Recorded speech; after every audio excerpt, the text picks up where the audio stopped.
कई सालों पहले की बात है। एक गांव में युधिष्ठिर नाम का एक कुम्हार रहा करता था। दिन में वह मिट्टी के बर्तन बनाता था और जो भी पैसे मिलते थे उनसे शराब खरीद कर पी लेता। एक रात वह शराब के नशे में अपने घर लौट रहा था। वह इतना नशे में था कि ठीक से चल भी नहीं पा रहा था। अचानक उसका पैर लड़खड़ाया और वह जमीन पर गिर पड़ा। जमीन पर कांच के टुकड़े पड़े थे, जिनमें से एक टुकड़ा उसके माथे में घुस गया। उसके माथे से खून बहने लगा। इसके बाद कुम्हार किसी तरह उठा और अपने घर की ओर चल दिया।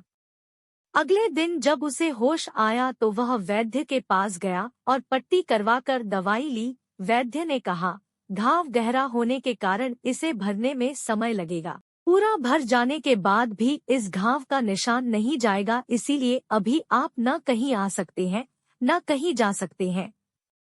इसके बाद कई दिन बीत गए। अचानक उसके गांव में सूखा पड़ गया। सभी लोग गांव छोड़कर जाने लगे। कुम्हार ने भी गांव छोड़कर जाने का फैसला किया और दूसरे देश की तरफ निकल गया।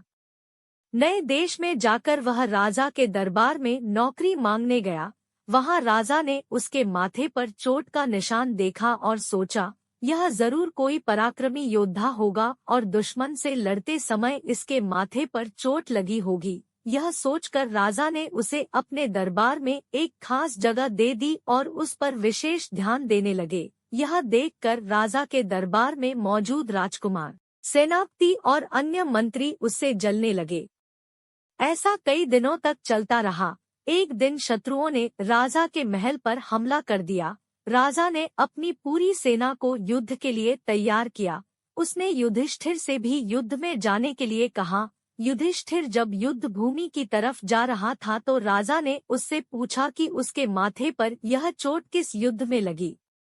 इस पर कुम्हार ने सोचा कि अब वह राजा का भरोसा जीत चुका है और अब अगर वह राजा को सच बता देगा तो कोई समस्या नहीं होगी। यह सोचकर उसने राजा ने कहा, राजन, मैं कोई योद्धा नहीं हूँ, मैं तो एक साधारण सा कुम्हार हूँ। यह चोट मुझे किसी युद्ध में नहीं बल्कि शराब पीकर गिरने के कारण लगी थी।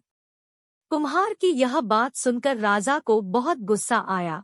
उसने कहा, तुमने मेरा विश्वास तोड़ा है और मुझसे छल करके दरबार में तुमने इतना ऊंचा पद पाया है। निकल जाओ मेरे राज्य से। कुम्हार ने राजा से बहुत मिन्नतें की। उसने कहा कि अगर उसे मौका मिले तो वह युद्ध में राजा के लिए प्राण भी दे सकता है। राजा ने कहा, तुम चाहे जितने भी वीर और पराक्रमी हो, लेकिन तुम शूरवीरों के कुल से नहीं हो। तुम्हारी हालत शेरों के बीच रहने वाले उस गीदड़ की तरह है जो हाथी से लड़ने की जगह उससे दूर भागने की बात करता है। मैं तुम्हें जाने दे रहा हूँ, लेकिन अगर राजकुमारों को तुम्हारा राज पता चल गया तो वो तुम्हें मार डालेंगे। इसलिए कहता हूँ कि अपनी जान बचाओ और भाग जाओ। कुम्हार ने राजा की बात मानी और तुरंत उस राज्य को छोड़कर चला गया। इस कहानी से हमें यह सीख मिलती है कि इंसान की असलियत ज्यादा दिन तक छुप नहीं सकती, एक न एक दिन राज खुल ही जाता है। दोस्तों, अगर आपको हमारी कहानियाँ अच्छी लगती हो तो हमारे चैनल को सब्सक्राइब कीजिए और अपने दोस्तों में शेयर कीजिए।